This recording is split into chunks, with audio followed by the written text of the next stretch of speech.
사랑합니다. 저는 가톨릭 꽃동네대학교 김승주 신부라고 합니다. 저는 이번 산업은행에서 기획하여 주최하시는 자살 예방을 위한 종교인 생명 존중 교육 사업의 가톨릭 파트를 맡게 되었습니다. 생명을 살리고 자살을 예방하기 위해서 국가는 많은 노력을 기울여 오셨고, 지금 더 큰 사업과 더 많은 노력으로 한 명의 생명을 더 구하기 위해 힘쓰고 계십니다. 그 중에 우리 민간이 함께 해야 되고, 그 중에서 종교의 역할이 굉장히 크다라는 것을 우리는 서로 인지하고 있고, 또 저희 종교계 안에서도 종교인 연대를 만들어서 자살 예방을 위한 여러 가지 사업을 펼쳐가고 있습니다. 그 중에 저는 가톨릭의 생명 존중이 어떤 것인지 개념을 말씀드리고, 자살 예방을 위한 가톨릭 교회의 노력에 대해서 소개를 드리고자 합니다. 먼저 차례로 죽음의 문화와 자살의 문화를 간략하게 관찰한 후에 자살 문제에 대해서 가톨릭 교회는 어떤 가르침을 갖고 있는지 판단합니다. 그리고 자살 없는 사회를 위해 종교가 어떤 역할을 해야 하는지에 대한 실천적인 함의를 제시해 드리고자 합니다. 지난 3년 우리는 코로나의 긴 터널을 뚫고 나오면서 가슴 아프게도 35,934분의 생명을 코로나에게 뺏기게 되었습니다. 하지만 자살로 인해 지난 3년간 39,453명이 또 소중한 목숨을 잃었다고 한다면, 코로나가 그토록 우리들에게 큰 어려움을 주었고 지금도 그 여파에 시달리고 있는데, 코로나보다 더 큰 생명을 빼앗긴 것이 자살이다라는 가슴 아픈 통계치를 우리는 마주하고 있습니다. 우리가 잘 알고 있다시피 OECD 국가의 자살률을 비교했을 때 평균 11.1명, 10만 명 기준의 숫자입니다. 그것을 2배 이상 상회하고 있는 23.6명의 오명을 우리는 오랫동안 쓰고 있고, 이러한 상황 속에서 어떻게 하면 국가가 나서서 자살을 예방할 수 있을지에 대한 크나큰 노력들이 계속해 왔습니다.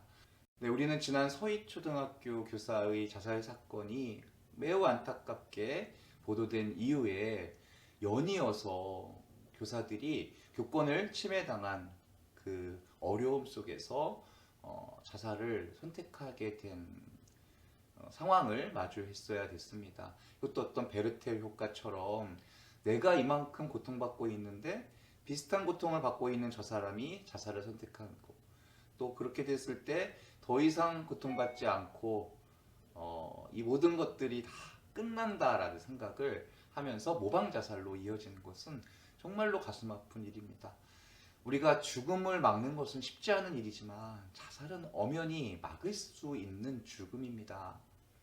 이러한 죽음을 우리는 정말 막으려고 노력하고 있는지, 어떤 사업을 통해서 또 교육을 통해서 또 상담을 통해서 국가적인 시스템을 만드는 것은 정말 중요한 일이긴 하지만, 이런 자살의 문화에 맞서서 우리가 정말 어떤 노력을 해야 하는지를 개개인이 구체적으로 고민해 보았는지, 또 자살이 개인적인 어떤 심리적인 심약함, 또 어떤 병적인 우울을 통해서 직접적인 원인 제공이 되는 것은 사실이나, 이러한 병리학적인 접근으로 언제까지 다가가야 할 건지, 이러한 것들을 우리는 되물어야 할 시기가 되었습니다.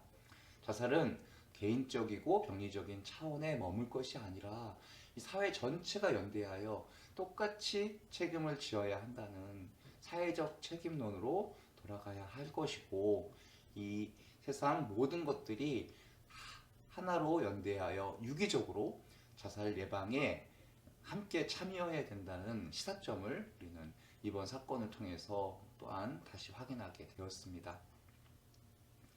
생명은 참으로 신비롭습니다. 얼마나 신기한 것들이 많은 세상입니까? 이제 인공지능 시대가 본격적으로 도래됐고, 챗 GTP에게 물어보면 인간이 상상할 수 없을 만큼의 지식을 쏟아낼 수 있는, 누구나 그런 지식을 접근할 수 있는 시대가 되었습니다. 너무너무 신기하죠. 하지만 우리는 신비롭다라는 말을 생명에다가 사용합니다. 생명은 어떤 현상이 사람의 힘이나 지혜 또는 보통의 이론이나 상식으로는 도저히 이해할 수 없을 만큼 신기한 것. 우리가 챗GPT를 보면은 신기하다는 생각을 갖지만, 와, 신비롭다라는 말을 쓰지 않는 이유가 그곳에 있습니다. 이것은 도저히 우리가 이해할 수 있는 영역이 아닌 것. 그러니 인간이 소유할 수 있는 영역이 아닌 것입니다. 이 모든 생명체는 아무리 미물일지라도 놀라운 신비를 간직하고 있고, 모든 것을 다 만들어낼 수 있는 인간이 이 신비로운 생명을 창조하는 것은 전혀 다른 영역에 속한 것이라는 것을 우리는 알죠. 그러므로 인간은 생명의 주인이 될 수가 없습니다. 우리는 생명의 관리자이죠. 하지만 문제는 각 사람마다 또 각 시대마다 보편적으로 여겨지는 생명의 윤리관이 서로 좀 다르다라는 데에 있습니다. 우리는 그 간극들 안에서 어떤 함의를 도출해야 하는지 생각해 봅니다. 이 자살 문제에 대해서 가톨릭은 요한복음 10장 10절에 예수님의 말씀처럼 예수님이 이 땅에 오신 목적, 그들이 생명을 얻고 또 얻어 넘치게 하려는 것, 그러한 목적으로 예수님이 이 땅에 오셨다라는 것을 믿음으로 간직하고 있는 이 가톨릭은 생명을 얻고 또 얻을 수 있는 것이 무엇인지를 함께 고민하는 실천적인 믿음을 함께 갖고 있습니다. 가톨릭 교회는 시대마다 약간씩 다른 자살에 대한 입장을 가지고 왔습니다. 우리 성경이 쓰여진 성서 시대에는 자살에 대한 확실한 단죄의 근거는 보이지 않았고요. 교부들이 처음 가톨릭 교리를 수립해 나가는 과정 안에서는 죄를 피하기 위해서든 불행한 생활을 끝맺기 위해서든 어떤 구실로든 정당화될 수 없는 것이 바로 자살이다라고 가르쳐 왔습니다. 훗날 중세 스콜라 시대가 되면 자살은 자기를 사랑하라는 자연법을 거스르는 행위죠. 또 생명에 대한 절대권을 가진 하느님의 고유의 권위를 침해하는 행동이라는 것입니다. 그리고 자살은 감상적이고 감정적인 동기에서 이루어지는 것이라고 보았고, 모든 악 중에 가장 큰 악이다라고 단죄하기에 이르렀습니다. 그것이 현대시대로 와서는 자살은 그 자체가 죄, 생명을 해하는 것은 죄인데 자기 생명을 해하는 것도 큰 죄로 이야기하며 부당한 행위다라고 가톨릭 교회는 가르치고 있습니다. 하지만 여기에는 특수 예외 상황이 있죠. 요한복음 15장 13절에는 벗을 위하여 자기 목숨을 바치는 것보다 더 큰 사랑은 없다라 하시며 세상을 위해서 자기 목숨을 바치신 예수님을 생각합니다.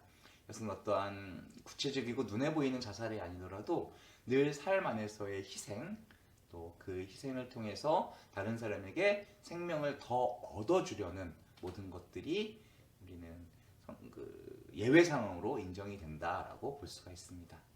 하지만 동시에 자살이 죄인지는 인간이 함부로 판단할 수는 없습니다. 오직 하느님만이 죽은 사람을 심판할 수 있으시고요. 그분만이 한 인간을 그 절망적인 행위로 몰아넣은 진짜 이유를 알 수 있기 때문입니다. 그래서 가톨릭 교회 교리서에는 하느님께서는 당신만이 아시는 길을 통해서 그들에게 구원에 필요한 회개의 기회를 주실 수 있기 때문에 스스로 목숨을 끊은 사람들의 영원한 구원에 대해서 절망해서는 안 된다고 가르칩니다. 자살했다고 무조건 지옥에 빠지는 것은 아니다. 인간의 비참에 짓눌리는 사람들은 분명히 교회의 우선적인 사랑을 받는 대상이지요. 그래서 바로 자살의 위협을 받는 이들이 인간의 비참에 짓눌리는 사람이다라고 우리는 인정합니다. 그래서 네덜란드 주교회의에서는 자살한 사람들에 대해 최대한 주의를 기울이고 신중을 다해 말하는 것이 중요한 사목적인 원칙으로 되어져 있습니다. 무엇보다 가톨릭 교회는 우리 모두가 자살 예방 활동가가 되어야 한다고 강조하고 있어요. 그래서 생명을 보호하고 증진하는 것은 인간이면 누구나 주어진 임무이며 의무이다. 그래서 생명에 대한 봉사는 교회 공동체 모두의 일, 이런 사제의 어떤 수도자의 일뿐만 아니라 평신도 모두의 일이고, 이것은 내가 생명운동을 하는 사람이라고 자랑할 수 있는 게 아니라 의무이고, 생명권을 인정하고 옹호하지 않는다면 공동선의 증진은 처음부터 불가능하다라고 이야기하고 있습니다. 그래서 가톨릭 교회는 자살 없는 사회를 위해서 여러 가지 역할을 해왔고, 교구별 생명위원회를 설립하고 주교회의 생명윤리위원회와 가정과 생명위원회를 만들어서 가톨릭 교회가 유기적으로 결합하여 어떻게 이 자살을 예방하고 또 죽어가는 태아들을 살릴 수 있는지를 계속해서 연구하고 활동합니다. 한마음 한몸 운동본부의 자살예방센터에는 이러한 마음포차라는 프로그램을 통해서 누구든지 다가와 내 마음을 열고 이야기 나눌 수 있는 환경, 시간과 공간을 마련하고 있습니다. 왜냐하면 자살의 문제는 바로 사랑의 문제이기 때문입니다. 청소년 자살을 비롯해 거의 모든 자살은 정말 죽음을 간절히 원하는 거라기보다는 내 어려움을 호소하고 있는 절규가 대부분이기 때문입니다. 이러한 절규를 우리는 귀가 열려 있지만 듣지 못했고, 눈을 뜨고 있지만 보지 못하고 있기 때문에 내 곁에 가장 소중한 사람을 잃고 마는 것이죠. 그렇게 잃게 된다면 그 주위 사람들 또한 8배 이상 자살의 위험에 또 노출되게 됩니다. 이런 악순환의 고리를 끊기 위해서는 가족과 사회가 따뜻하고 원만한 관계를 유지할 수 있는 아주 가나다란 연결고리만 있어도 되거든요. 이 연결고리 하나만 있어도 청소년 자살은 예방될 수 있습니다. 왜냐하면 자살은 결국 사랑의 결핍이 가져온 재앙이기 때문입니다. 그래서 우리는 자살이 얼마큼 나쁘다, 자살이 얼마큼 나쁜 죄의 성향을 갖고 있다, 이것을 물을 것이 아니라 우리 사회 전체와 우리 각자, 내 자신이 그들로 하여금 비극적인 종말을 맞이하게 만든 그 죄악의 연대성이 얼마나 견고한지를 따져봐야 합니다. 나아가서 그들이 품어주었어야 할 사랑의 연대성이 얼마나 약했는지를 물어야 할 것입니다. 제 방에 책꽂이에 있는 서랍이 있는데요. 저 아랫서랍에는 조금 의외의 약품이 들어 있습니다. 저희 몇 해 전에 저희 대학에 입학한 학생이 지속적으로 기숙사에서 자해를 하고 또 약물을 계속해서 과다 복용을 하는 자살 시도가 이루어졌거든요. 저희는 작고 굉장히 아름답고 이렇게 좀 가족적인 분위기 학교인데 이런 준비되어 있지 않는 일들이 벌어졌을 때 우리 구성원들은 많이 당황할 수밖에 없었거든요. 근데 저는 그 친구와 함께 이야기를 나누면서 그젯밤에 수면제와 신경안정제 80알을 한꺼번에 털어먹고 이제 응급실에 가서 위세척을 할 때 함께 제가 운전을 하고 그 친구와 함께 하고 그 응급실을 지키면서 어떻게 하면 이 친구에게 이 가느다란 신락 같은 희망의 고리를 줄 수 있을지를 기도하며 질문했습니다. 어려운 것이 아니라 그 친구가 갖고 있는 약을 제가 일단 이제 압수를 했습니다. 그리고 서랍 안에 집어넣고서 약을 너가 다 갖고 있지 말고 매일매일 내 얼굴을 보고 약을 받아가라 라는 거죠. 투약사가 된 거죠. 그래서 저는 이곳이 약국처럼 이것을 이렇게 펼쳐놓고 아침에 그 학교에 왔을 때 어제 잘 잤니? 어제 기분은 어땠니? 어제는 뭐가 힘들었고 어제는 뭐가 행복했니? 라는 질문을 꼭 하면서 그날 먹을 약을 이렇게 내어주었거든요. 그렇게 한 학기가 지나고 두 학기가 지났을 때 그 친구는 더 이상 자살 기도를 하지 않는 그런 친구가 되었습니다. 또 때마침 그 친구의 그 주치 선생님과 제가 전화 통화를 하게 되었는데요. 그 통화 내용이 나중에 알고 보니 자동으로 녹음이 되어 있더라고요. 그래서 그 친구가 그거를 이렇게 나중에 우연히 듣게 된 거죠. 그래서 1시간이 넘게 제가 주치랑 상의하고 방법을 모색하고 또 계속해서 질문하고 했던 그런 것들을 이렇게 나중에 엿듣게 되면서 정말로 자기를 위해서 어떤 어른이 이렇게 관심을 가져주고 자기를 위해서 시간을 할애해주고 하는 그 모습에 이제 마음의 변화를 느꼈다고 합니다. 그러면서 제가 하는 일에 함께하고 싶다고 했고요. 제가 하는 일은 어떤 일이냐면 생명운동이었습니다.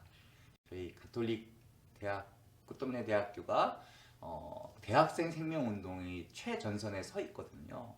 그래서 이런 프로라이프 대학생이라고 하는 단체를 같이 만들고 운영하면서 이 생명운동을 같이 열심히 했죠. 뮤지컬도 만들고 같이 토론하고 성명서를 만들고 또 영화도 찍고 이러면서 한 생명을 살리기 위한 노력에 그 친구가 같이 함께 앞장섰습니다.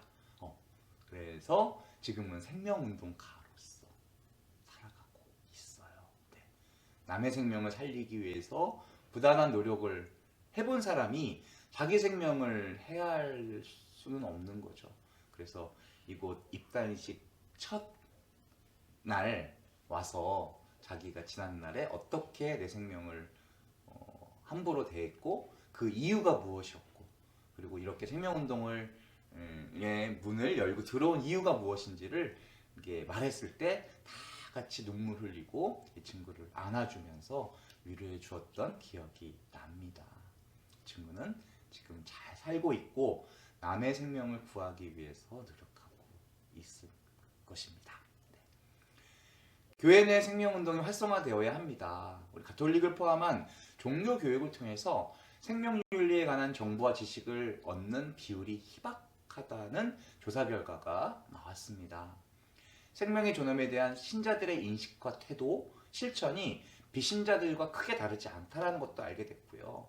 자살을 살인으로 규정하는 윤리적인 가르침만 우리가 배웠고 그로 인해 강한 죄의식이 심겨졌는데 그 자살이 이루어지기까지 처한 상황이나 유가족 치유나 돌봄에는 상대적으로 소홀했다라는 반성을 하게 되었습니다. 특히 사제 양성 과정에서 생명윤리 교육이 턱없이 부족하다라는 것도 알게 됐습니다.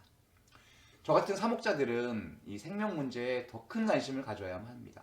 인간 생명 자체에 대해서 올바로 이해해야 되고 생명이 무엇과도 바꿀 수 없는 최상위의 가치임을 재확인해야 되고 생명을 살리는 양심적인 결정을 하는 데에 도움이 되는 교육을 해야만 합니다. 젊은이들은 몸의 신학을 통해서 다양한 관점에서의 생명 개념을 이해하고 생명으로서의 인간, 생명을 다루는 인간의 책임을 포함한 사람 됨됨이를 다루고 반생명적인 사회 현상들에 맞서서 생명 존중 의식을 어떻게 향상할 것인지 구체적인 방법을 찾아가는 그 교육을 교회가 제공해야만 할 것입니다. 지금까지도 노력을 많이 했지만 더 많은 노력이 필요한 것입니다. 이 시대에 깊게 뿌리내린 죽음의 문화에 맞서는 일입니다. 그래서 이것은 본질적으로 기도 운동입니다. 그래서 기도를 하는 모든 종교들은 종교를 넘어서고 교파를 넘어서서 영적인 연대를 해야만 합니다. 자살 예방 운동은 결국 하느님의 말씀과 세상의 말 중에 하나를 결정하는 일이 됩니다. 그러기에 영적인 전쟁을 우리는 벌이고 있는 것이고요. 영적인 쇄신을 끊임없이 요구받는 일이기도 합니다. 그래서 프란치스코 교황님께서는 하나되게 하소서라는 회칙 25주년을 맞이해서 교회 일치 운동은 은총과 직무의 다양성을 실현하는 성령의 도우심으로 시작됐기 때문에 이런 에큐메니컬한 운동이 계속해서 퍼져나가야 된다는 거. 생명은 하느님의 선물이고 인간의 통제 영역을 벗어난 것이기 때문에 모든 종교의 모든 신앙인이 예언자적인 삶을 살아갔을 때 세상의 변덕스러운 정책에 맞설 수 있다고 저는 생각합니다. 그래서 미국의 마치 포 라이프라고 행사에서는 가톨릭 행사, 성공회 행사, 동방정교, 루터교 행사 등 다양한 종교, 교파의 행사들이 이렇게 함께 이루어지고 있습니다. 자살 없는 세상을 위해서 우리는 살아야 합니다. 탈무드에 나오는 속담이죠. 한 생명을 살리는 일이 세상을 구하는 일입니다. 인간이 한 생명으로 태어나서 죽기 전까지 누군가의 생명 하나를 살리고 보호하고 지키고 죽는다면 그것보다 더 의미 있고 그것보다 더 가치로운 일은 세상에 없죠. 하지만 생명운동 현장에 있다 보면은 한 생명이 아닌 여러 생명을 살리게 되더라고요. 이런 가치 있고 의미 있는 일을 함께 하고 싶지 않으세요? 정말 무엇과도 바꿀 수 없는 행복과 보람을 느낄 수 있는 일이고요.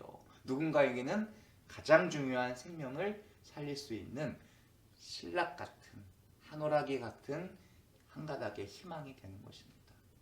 인간은 사랑 없이 살 수 없습니다.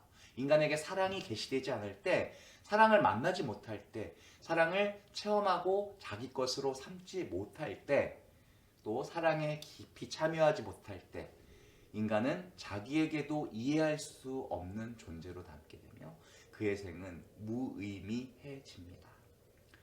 그리스도께서 인간에게 완전하게 드러내 보여주시는 분이신 까닭이 바로 여기에 있습니다. 우리는 한 사람도 자살하는 세상이 없는 세상이 될 때까지 더 사랑해야 합니다. 더 사랑할 것입니다. 여러분도 그 사랑에 함께 참여해 주시기를 간절히 바라는 마음으로 생명운동에 또 자살예방운동의 세계에 여러분들을 초대드립니다. 감사합니다. 사랑합니다.